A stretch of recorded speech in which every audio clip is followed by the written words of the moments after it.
Long video ഇട്ടിട്ട് ഷോർട്സും അതുപോലെ തന്നെ വ്ളോഗൊക്കെ ഇട്ട് വെറുപ്പിക്കല്ലായിരുന്നു. ഇന്നൊരു ലോങ് വീഡിയോ ആവാം. നമുക്ക് എംബ്രോയ്ഡറിയുടെ ബേസിക് സ്റ്റിച്ചസ് ഒന്നും അറിയാതെ നമ്മൾ എംബ്രോയ്ഡറി എത്ര ചെയ്തിട്ട് ഫ്ലവേഴ്സൊക്കെ ഞാൻ എത്ര കാണിച്ചു തന്നിട്ട് ഒരു കാര്യമില്ല. അപ്പോൾ ഞാൻ വിചാരിച്ചു അതൊരു ട്യൂട്ടോറിയലായിട്ട് അങ്ങ് സ്റ്റാർട്ട് ചെയ്യാമെന്ന്. അപ്പോൾ ഞാൻ ഇനി മുതൽ ഇതിൻ്റെ ട്യൂട്ടോറിയൽ ഇടുന്നതായിരിക്കും. കുറേ സ്റ്റിച്ചസ് ഉണ്ട് എംബ്രോയ്ഡറിയിൽ, അതെല്ലാം നിങ്ങളെ പഠിപ്പിക്കും ഞാൻ. അത് എല്ലാം ഒരു വീഡിയോയിൽ ഇൻക്ലൂഡ് ചെയ്യാൻ പറ്റാത്തതുകൊണ്ട് ഞാൻ ക്ലാസ്സുകളായിട്ടാണ് ഇടുന്നത്. ഇത് ഫസ്റ്റ് ക്ലാസ്സാണ്. ഇതിൽ ഞാൻ 4 സ്റ്റിച്ച് കാണിക്കുന്നുണ്ട്. പിന്നീട് അടുത്തുള്ള ക്ലാസ്സുകൾ ഇതിൻ്റെ പുറകെ ഇടും. ഓക്കെ, ആദ്യമേ തന്നെ ഈ ഈവൻ ബാസ്റ്റിങ് എന്ന് പറയുന്ന ഒരു സ്റ്റിച്ചാണ് ഞാൻ കാണിക്കുന്നത്. ഈ ഈവൻ ബാസ്റ്റിങ്ങും അൺഈവൻ ബാസ്റ്റിങ്ങും അത്ര ഇമ്പോർട്ടൻ്റ് അല്ല. പിന്നെ ഞാൻ ബേസിക് ലെവലോട്ട് പഠിപ്പിക്കുന്നുണ്ട്. അതായിട്ട് ഇനി മിസ് ചെയ്യേണ്ട എല്ലാം പറഞ്ഞു തരാമെന്ന് വെച്ചിട്ട് അതും കൂടെ പറയുന്നതാണ്. ഈവൻ ബാസ്റ്റിംഗ് എന്ന് വെച്ച് കഴിഞ്ഞാൽ ആ പേരിൽ തന്നെ ഉണ്ട്, നിങ്ങൾക്ക് കണ്ടറിയാം. ഈവൻ ആയിരിക്കണം, അതായത് ആ സ്റ്റിച്ച് തമ്മിലുള്ള അകലവും അതിൻ്റെ ഇടയിലുള്ള ഗ്യാപ്പ് തമ്മിലുള്ള അകലവും സെയിം ആയിരിക്കണം അളവ്. അതാണ് ഈവൻ ബാസ്റ്റിംഗ് എന്ന് പറയുന്നത്. അപ്പോൾ അൺഈവൻ ബാസ്റ്റിംഗ് ഞാൻ പറഞ്ഞു തരേണ്ട ആവശ്യമില്ലല്ലോ, നിങ്ങൾക്ക് മനസ്സിലാവും. അതിൻ്റെ ഓപ്പോസിറ്റ് ചിന്തിച്ചാൽ മതി. ഈ സ്റ്റിച്ചസിൻ്റെ അളവ് വരുന്നതും ഡിഫറൻസ് ആയിരിക്കും, അതിൻ്റെ ഇടയിലുള്ള ഗ്യാപ്പും ഡിഫറൻസ് ആയിരിക്കും. അതായത് ഒന്ന് ചെറുതാണെങ്കിൽ ഒന്ന് വലുത്. ഞാൻ ഈ പറയുന്ന മനസ്സിലായില്ലെങ്കിൽ ചെയ്യുന്ന കാണുമ്പോൾ നിങ്ങൾക്ക് മനസ്സിലാവുന്നുണ്ടാവും. കണ്ടോ, ഒരെണ്ണം വലുതും ഒരെണ്ണം ചെറുത്, അങ്ങനെയുള്ള രീതിയിൽ അൺഈവനായിട്ട് വരുന്നതാണ് അൺഈവൻ ബാസ്റ്റിംഗ് എന്ന് പറയുന്നത്.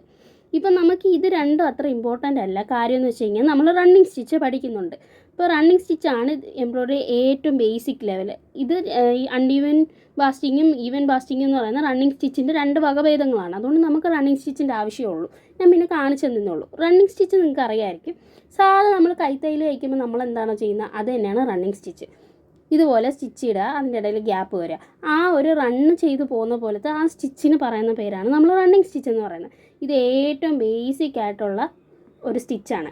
ഓക്കെ, ഇന്ന് ഞാൻ 4 സ്റ്റിച്ച് പഠിപ്പിക്കുന്നുള്ളൂ. എല്ലാം കൂടി ഇടാൻ പറ്റത്തില്ല. ഞാൻ അടുത്ത വീഡിയോയിൽ ബാക്കിയുള്ള സ്റ്റിച്ചുകൾ പഠിപ്പിക്കും. ആദ്യത്തെ എല്ലാം ഭയങ്കര എളുപ്പമാണ്, ലാസ്റ്റിലോട്ട് വരുമ്പോഴാണ് ഭയങ്കര ബുദ്ധിമുട്ടുള്ള സ്റ്റിച്ചും കാര്യങ്ങളൊക്കെ വരുന്നത്. അതെല്ലാം ഞാൻ ഡീറ്റെയിൽ ആയിട്ട് പഠിപ്പിക്കാം. ഇപ്പോൾ ഇതിൻ്റെ എല്ലാത്തിൻ്റെയും ഓരോ സ്റ്റിച്ചിൻ്റെയും എക്സാമ്പിളായിട്ട് എന്തെങ്കിലും ഫ്ലവറോ എന്തെങ്കിലും ഓരോ സ്റ്റിച്ചും വെച്ചിട്ട് ചെയ്ത് കാണിക്കുന്നത് ഞാൻ ഷോർട്സ് ആയിട്ടിടും. ഓക്കെ, അത് ഇതിൻ്റെ അകത്ത് ആഡ് ചെയ്ത് വീഡിയോ ലെങ്ത് ആക്കണ്ടല്ലോ, അതുകൊണ്ട് അത് ഷോർട്സ് ആയിട്ടിടും. ഇപ്പോൾ അടുത്തതെന്ന് പറയുന്നത് ബാക്ക് സ്റ്റിച്ചാണ്. അതായത് നമ്മൾ റണ്ണിങ് സ്റ്റിച്ച് ചെയ്യുന്ന പോലെ ആദ്യം കുത്തിയിറക്കുക, പിന്നെ ആ ഇടയിൽ ഗ്യാപ്പ് വരുന്നതിലേക്ക് ബാക്കിലായിട്ട് നമ്മൾ എവിടെയാണോ കുത്തിയിറക്കുക അതിലേക്ക് തന്നെ തിരിച്ച് കുത്തിയിറക്കുക. അപ്പോൾ ആ ഗ്യാപ്പ് അങ്ങ് ഫില്ലാവും. ഞാൻ പറഞ്ഞാൽ മനസ്സിലായില്ലെങ്കിലും കാണുമ്പോൾ നിങ്ങൾക്ക് മനസ്സിലാവുന്നുണ്ടാവും എന്ന് വിചാരിക്കുന്നു. ഇതുപോലെ ബാക്കിലോട്ട് പിന്നെയും നമ്മൾ കുത്തി കൊടുക്കുക. ഇത് ഭയങ്കര എളുപ്പമാണ് കേട്ടോ, ഇത് ചെയ്യാൻ പറ്റും നിങ്ങളെ കൊണ്ട്. കാണുമ്പോൾ ഇത്തിരി ബുദ്ധിമുട്ടായിട്ട് തോന്നുന്നുള്ളൂ.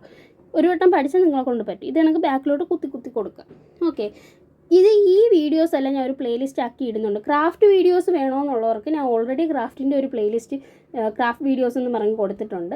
പിന്നെ എംബ്രോയ്ഡറിയുടെ വേറൊരു പ്ലേലിസ്റ്റ് ഉണ്ട്. ഞാൻ 3ാമത്തെ ഒരു പ്ലേലിസ്റ്റ് ആയിട്ടായിരിക്കും ഇടുന്നത്, എംബ്രോയ്ഡറി ട്യൂട്ടോറിയൽ എന്ന് പറഞ്ഞിട്ട്. അതിൽ ക്ലാസ് 1 മുതൽ ബാക്കിയുള്ള ക്ലാസ്സുകളെല്ലാം ഇൻക്ലൂഡ് ചെയ്യുന്നതായിരിക്കും. നിങ്ങൾക്ക് അതിൽ പോയിട്ട് അതാകുമ്പോൾ വീഡിയോ കണ്ടുപിടിക്കാൻ ബുദ്ധിമുട്ടുണ്ടാവത്തില്ല. പിന്നെ ഇതിൻ്റെ എല്ലാ എക്സാമ്പിളായിട്ട് ഷോർട്സ് വീഡിയോസും ഇടും. നിങ്ങളതെല്ലാം ചെക്ക് ചെയ്ത് നോക്കി. ഇന്നത്തേക്ക് ഇത്രയേ ഉള്ളൂ. ബൈ.